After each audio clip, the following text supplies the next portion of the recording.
ജാർഖണ്ഡ് മുഖ്യമന്ത്രി ഹേമന്ത് സോറനുമായി അടുപ്പമുള്ള വ്യക്തികളുടെ വീടുകളിൽ ഇഡി റെയ്ഡ് 12 ഇടങ്ങളിൽ പരിശോധന നടക്കുന്നു. കൂടുതൽ വിവരങ്ങളുമായി ദില്ലിയിൽ നിന്നും അരുൺ കൂടി ചേരുകയാണ്. അരുൺ, ഈ 12 ഇടങ്ങളിൽ പരിശോധന നടക്കുന്നു എന്നാണ് മനസ്സിലാക്കാൻ സാധിക്കുന്നത്. ഇപ്പോഴും തുടരുകയാണോ ഇത്? അശ്വതി, അനധികൃത ഖനന കേസുമായി ബന്ധപ്പെട്ടുള്ള ഇഡിയുടെ റെയ്ഡ് ഇപ്പോഴും ഹേമന്ത് സോറൻ, ജാർഖണ്ഡ് മുഖ്യമന്ത്രി ഹേമന്ത് സോറനുമായി അടുത്ത ബന്ധമുള്ള കേന്ദ്രങ്ങളിൽ നടക്കുകയാണ്.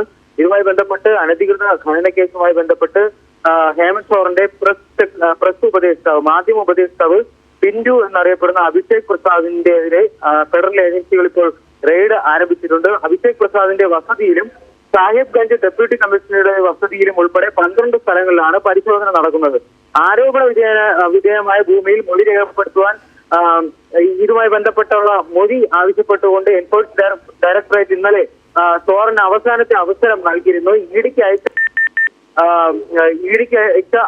7 സമൻസുകളാണ് സോറന് എൻഫോഴ്സ്മെന്റ് ഡയറക്ടറേറ്റ് അയച്ചത്. ഇത് 6 സമൻസുകളും ഹേമന്ത് സോറൻ കൈപ്പറ്റിയിരുന്നില്ല. 7ാമത്തെ സമൻസ് അയക്കുന്ന സമയത്ത് ഇത് അവസാനത്തെ അവസരം എന്നാണ് ഇഡി ഹേമന്ത് സോറനെ അറിയിച്ചിരുന്നത്. എന്തായാലും ഇഡിക്ക് മറുപടി കത്ത് അയച്ചിരുന്ന സാഹചര്യത്തിൽ തന്റെ സ്വത്തുക്കളുടെ വിശദാംശങ്ങൾ ഇതിനകം കത്തിലൂടെ നൽകിയിട്ടുണ്ട് എന്നുള്ള വിശദീകരിച്ചിട്ടുണ്ട്.